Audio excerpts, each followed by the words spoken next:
अस्सलामुअलैकुम आई सोच मेरे फैमिली, कैसे हैं आप लोग? उम्मीद करते हैं आप लोग खैरियत से होंगे जनाब। हम भी खैरियत से हैं अल्हम्दुलिल्लाह। लेकिन क्या हो रहा है जनाब, ये जो आजकल एक पॉडकास्ट का सिस्टम शुरू हो गया, यकीन कीजिए कि इसमें जो भी गेस्ट जाता है बस उसको पता नहीं क्या हो जाता है। उसकी ज़ुबान खुलती खुलती खुलती ऐसे राज खोल देती है, ऐसी चीज़ें खोल देती है जिसे सुनकर बाज़-औक़ात यकीन मानिए दुख भी होता है। और बाज़-औक़ात बस लगता है कि पॉडकास्ट शायद इसीलिए बनाई गई है कि यहाँ पर आकर हर कोई जितनी चाहे उतनी बकवास कर सकता है।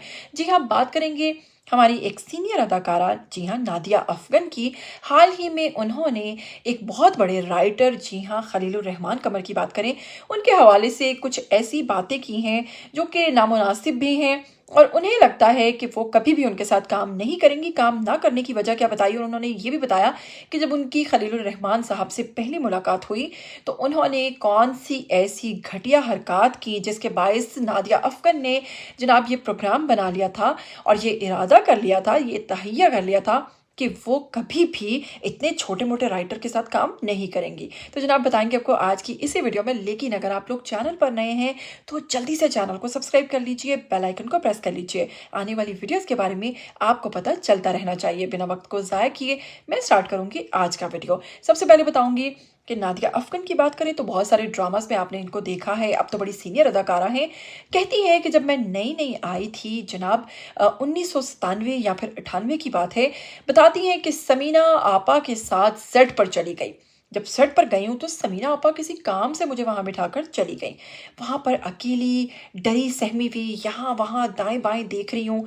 यहीं पर एक रूम मिलता है, वहाँ पर चली जाती हूँ, जो कि वेटिंग एरिया आप कह सकते हैं, वहाँ पर जाती हूँ।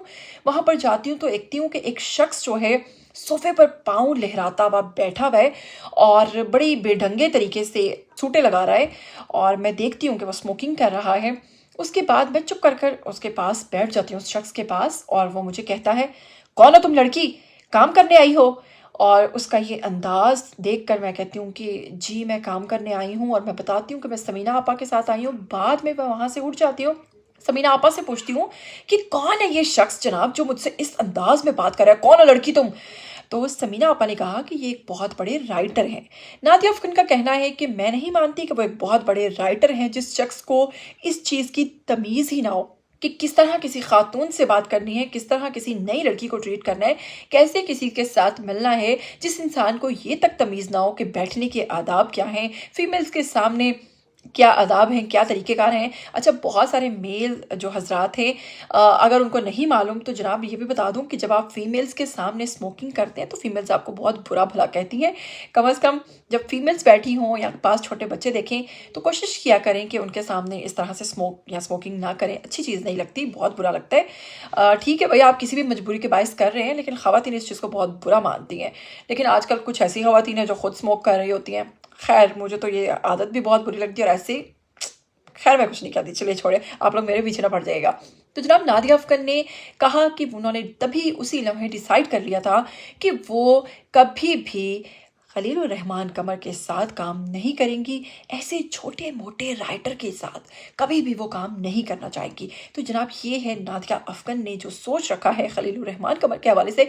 लेकिन जनाब आजकल तो खलीलुर रहमान कमर साहब गायब हैं, लेकिन अगर उन्हें मौका मिल गया और उनके बाद नादिया अफ़गन की ये बात उनके कानों तक चली गई तो फिर याद रखिए कि एक धमाकेदार जवाब आएगा नादिया अफ़गन को, और वो पुरदबाग तरीके के साथ उसको मुँह तोड़ जवाब भी देंगे।